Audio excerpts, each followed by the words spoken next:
আসসালামু আলাইকুম মালয়েশিয়ার প্রবাসী ভাইগণ, আশা করি আপনারা প্রত্যেকে ভালো আছেন।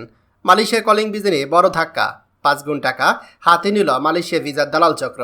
চলুন খবরে বিস্তারিত জেনে নেওয়া যাক। মালয়েশিয়া শ্রমিক পাঠানোর ক্ষেত্রে ভয়াবহ দুর্নীতির অভিযোগে বাংলাদেশের 13টি ওভারসিজ রিক্রুটিং এজেন্সি কোম্পানির চেয়ারম্যান, ব্যবস্থাপনা পরিচালক সহ মোট 31 জনের বিরুদ্ধে মামলা করেছে দুর্নীতি দমন কমিশন দুদক।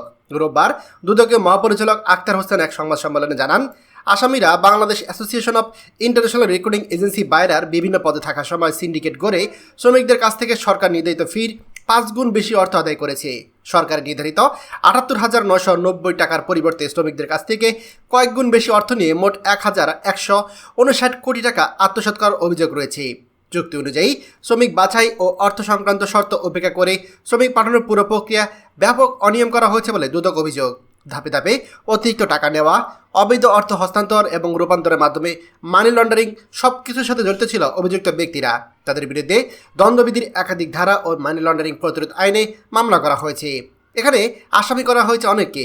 আসামির মধ্যে উল্লেখযোগ্য হচ্ছে আকাশ ভ্রমণের chairman Mansur Ahmed Kalam, winner overseas লিমিটেডের পরিচালক রহিমা হক ও মাহফুজুল হক, শাইন ট্রাভেলসের মালিক শাহাদাত হোসেন, নাভিগেটর লিমিটেডের চেয়ারম্যান শেখ মাহমুদুল শাহিদ রহমান সহ আর অনেকে। এছাড়াও আদি বেয়ার travels and tours, united manpower consultant, Greenland overseas, PR overseas limited, Jaharat overseas সহ মোট 13টি কোম্পানির পরিচালক ও চেয়ারম্যানরা এই মামলার আসামি হয়েছে। এর আগেও এমন মামলা হয়েছিল। এর আগে একই ধরনের অভিযোগে আরও 12টি কোম্পানির বিরুদ্ধে মামলা করা হয়, যেখানে প্রায় 1,128 কোটি টাকা আত্মসাতের অভিযোগ আনা হয়েছিল। সব মিলিয়ে এখন পর্যন্ত 25 মামলায় 64 জনের বিরুদ্ধে প্রায় 2,288 কোটি টাকা আত্মসাতের অভিযোগে ব্যবস্থা নিয়েছে দুদক। মালয়েশিয়াতে শ্রমিক পাঠানোর ক্ষেত্রে এই যে ভয়াবহ অনিয়ম ও দুর্নীতির প্রেক্ষাপটে এখন নতুন করে সবচেয়ে বড় প্রশ্ন উঠেছে, মালয়েশিয়া কলিং ভিসা আবার চালু হবে কিনা। শ্রম বাজার খোলার ব্যাপারে মালয়েশিয়া ইতিবাচক অনেক বেশি কড়া করে আরোপ করেছে। একের পর এক মামলা ও দুর্নীতির অভিযোগে মালয়েশিয়া সরকার আরও সতর্ক হতে পারে বলে আশঙ্কা দেখা দিয়েছে। বাংলাদেশি শ্রমিকদের জন্য মালয়েশিয়া সবসময় অন্যতম জনপ্রিয় গন্তব্য হলেও বারবার সিন্ডিকেট, অতিরিক্ত অর্থ আদায় ও দুর্নীতির কারণেই এই শ্রম বাজার ঝুঁকির মুখে পড়ছে। ফলে এখন হাজার হাজার শ্রমিক ও তাদের পরিবার দুশ্চিন্তায় রয়েছে। আর সর্বশেষ পরিস্থিতি বলছে, শ্রমিক পাঠানোর প্রক্রিয়ায় দুর্নীতি বন্ধে কঠোর পদক্ষেপ না নিলে মালয়েশিয়া কলিং ভিসা চালু আবারও অনিশ্চিত হয়ে যাবে। কিন্তু এখানেও একটা সমস্যা রয়েছে।